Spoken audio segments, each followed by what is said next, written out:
It's 17 Carlisle and welcome back to the Alcove Cupboard build.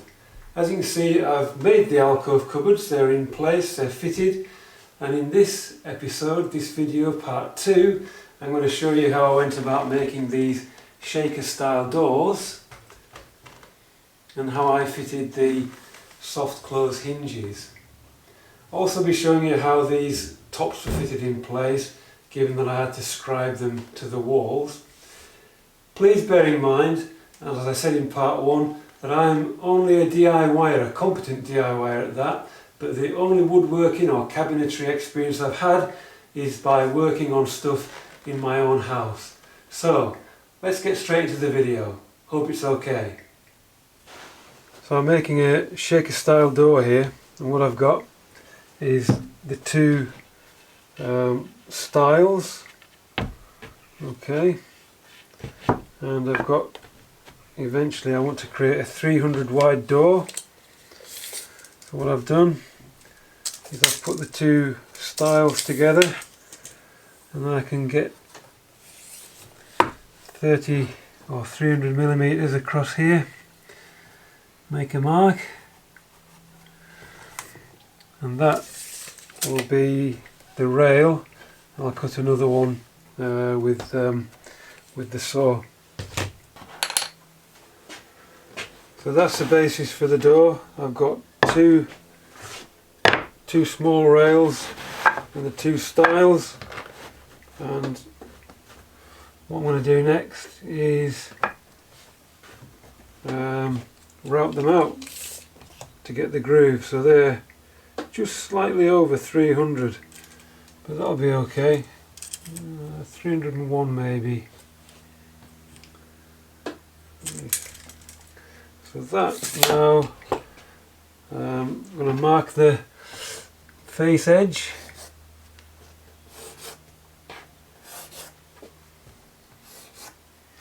Right, so that's the reference point for doing any further work on this little door here, and then I'm going to route a groove down here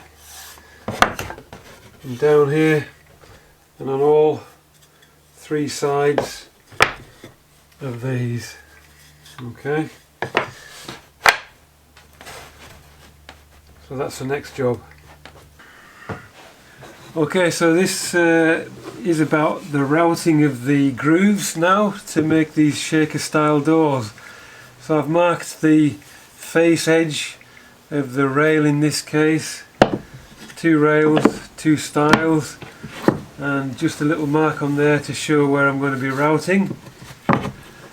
And because I've got a 6mm MDF board, I've got hold of it's actually a 6.3mm or a 1/4 inch diameter router bit, and it fits into the router that's underneath my table here.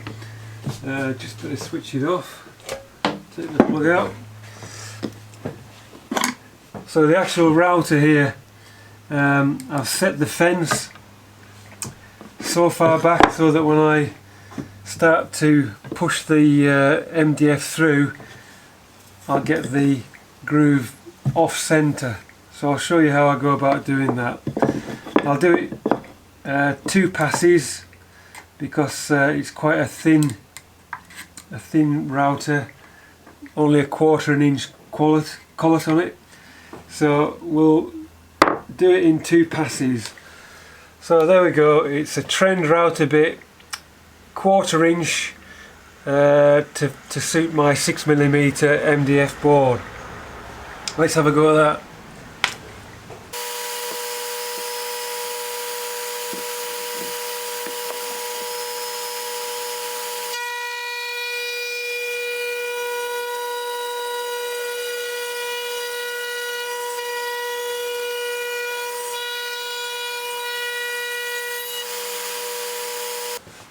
So I've got 22mm MDF, yeah, 22mm MDF, and the groove line is off centre, so that's going to be the face of the door, with just a a small inset, and the bulk of it will be behind the back of the door. And I've made mine 70 millimeters wide. I think some people do 75 and other people do 80, but for the size of my doors I thought scale it down a little bit, make it 70 millimeters. I'm going to continue routing and show you how things are once that's done.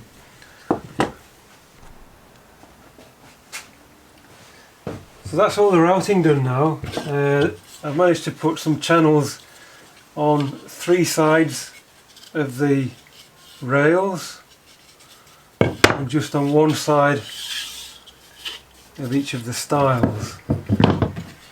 Okay.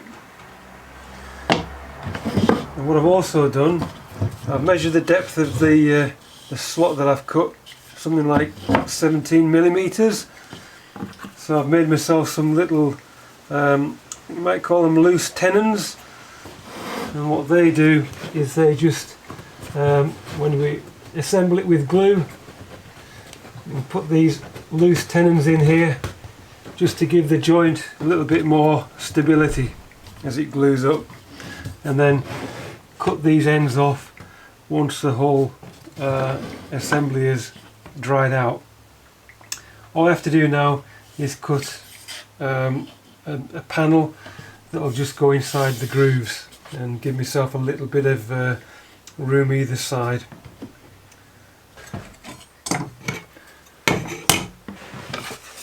So I've cut the panel for the middle of the door, and I've taken one of my rails here, or stile, can't remember which, stile rail. I'm going to make the hole for the hinge before I assemble the door. Obviously it's easier to offer this up to the drill bit than it is to offer the whole door up. So I'm going to take this now and drill the holes. For the Blum hinges that I've got, I need to leave a 6 or 7 millimeter space before the hole starts. So bearing in mind the 37 millimeter diameter Forstner bit that I've got, my centre point needs to be 23.5, I think, in from the edge. So there's 23.5, and that's the point where the drill bit will, the centre of the drill bit will go in. I'll make a mark there, take the brad awl and just enlarge the hole a little bit so that I can put the centre of the Forstner bit straight into the hole there. And I've just measured in 125 millimeters from the top and the bottom, and that's where the hinges are going to go on my door, just down from the top and bottom of the door. So I'll go over to the, I've got my Forstner bit mounted in a pillar drill. It fits the chuck and it seems to create a reasonably accurate hole, so I'm going to give that a go now.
check it for square. It's too late now though. But yeah, it looks alright.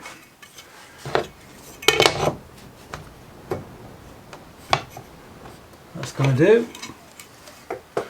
So that's all set now, ready for paint. Well, sand it down, get rid of all these sharp edges, and then start with the undercoat and the top coat, and then install it. That's good. The last door.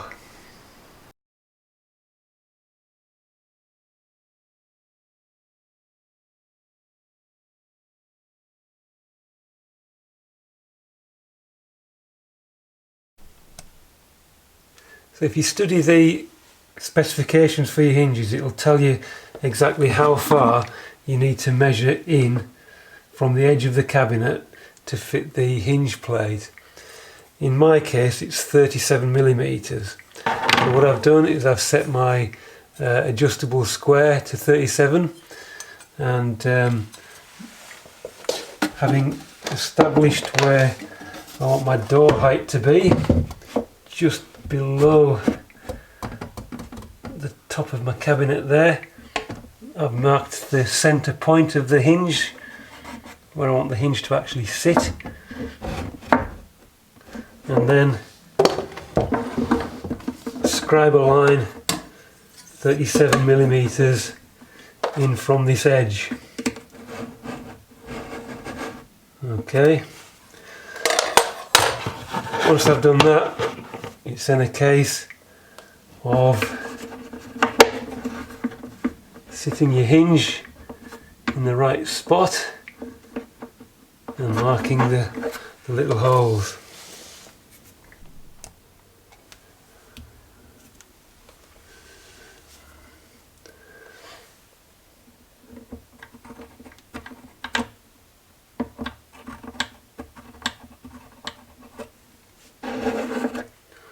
That's the place where I need to put the screws. So I've fitted the top hinge and I've clicked the hinge on, so that's secure. And now I've just got to mark the position of this hinge plate down here now. Just put a little mark along the line that I've drawn. Happens to be in the right place. Right.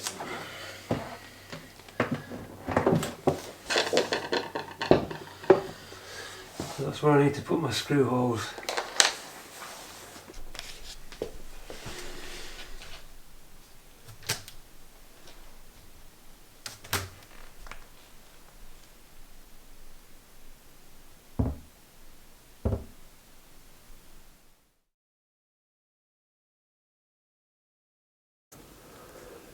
So the last hour or so I've been fitting this top.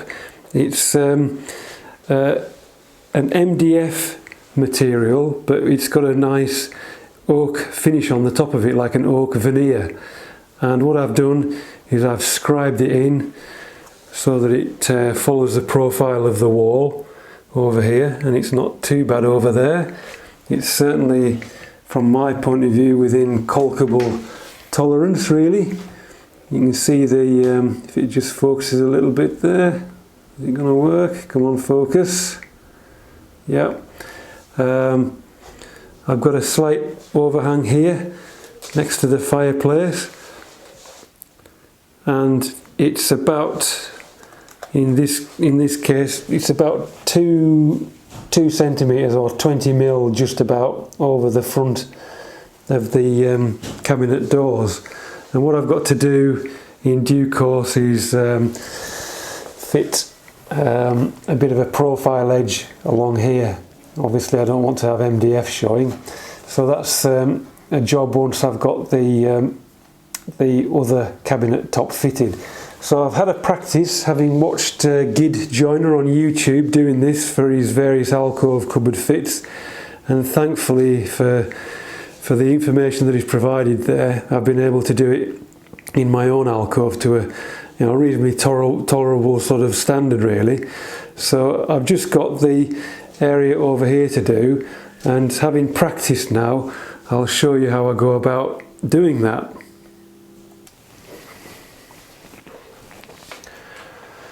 So step one of fitting the cabinet top is to work out whether or not you want an overlap, and in my case I do want an overlap against the chimney here, the fireplace, and I've made a mark 20mm in from the edge, and that's the start of the process, stage one. Right, stage two of this process, I've got my oversized board cut and fitted into the alcove. As you can see, it's on a slope because it's too long to fit in at the moment, so I need to make some cuts to get it to fit. I need to do a cut at this end, and then a cut at the top end behind me, and then finally a cut along the wall. But I'll start at this end. Now I want to have a 20mm overlap here, so what I need to do is measure in 20mm. I've pushed the board as far up into the back corner as I can and all the way along the back wall, so fingers crossed it'll be parallel along the front here. So just marking 20mm.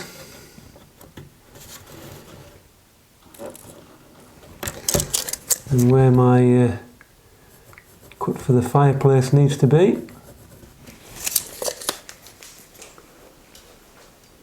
So with a compass and a pencil, I've measured the gap between there and there, 20mm, and that's going to be the tool that I use to scribe that little section of wall there. So start at the top, put the compass point against the wall, and then run a line along your masking tape.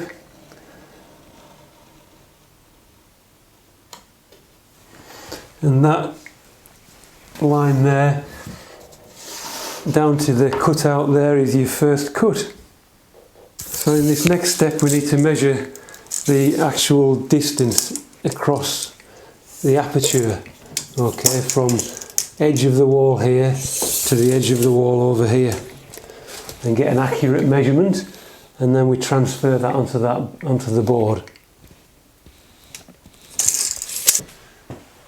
So that measurement from this point here over to the wall over here is 167.8 or 1678mm.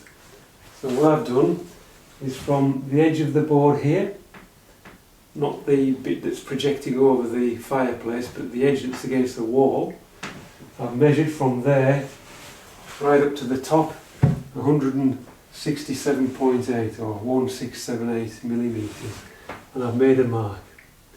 As you can see, the board is now slanting upwards. It's still oversized, thankfully. I haven't cut it short yet, but now it's a case of scribing with the calipers, with the scribe, that distance. So I set my scribe to that distance and take the line all the way through. I've got the board right up into the corner there and right up into the corner there, and with a bit of luck that will drop down into that space. Might have to do a little bit of planing down, just a little bit of fiddling, but that's the next step.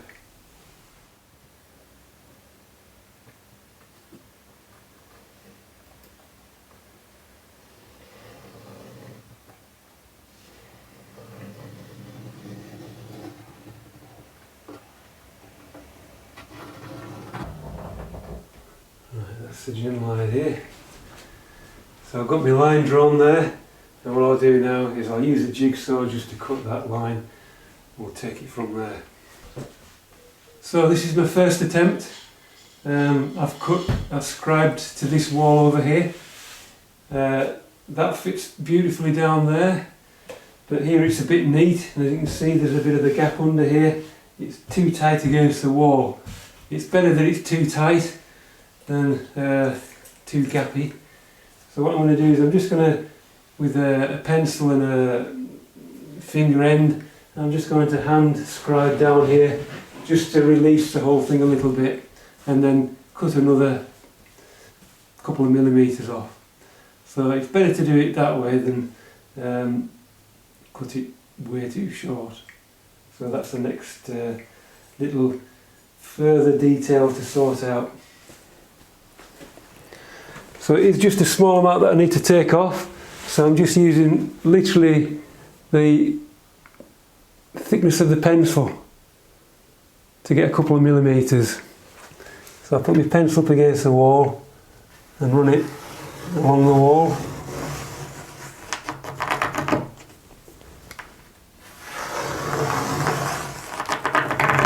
So that gives me another line to go to, and it'll just ease that board further over.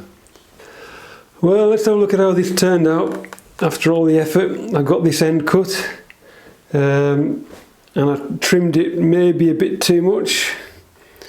I kind of released it a little bit, but there's a bit of a gap there now. Maybe that should be okay with a bit of caulk in there. I also then did the back over here, and that's worked out reasonably nicely.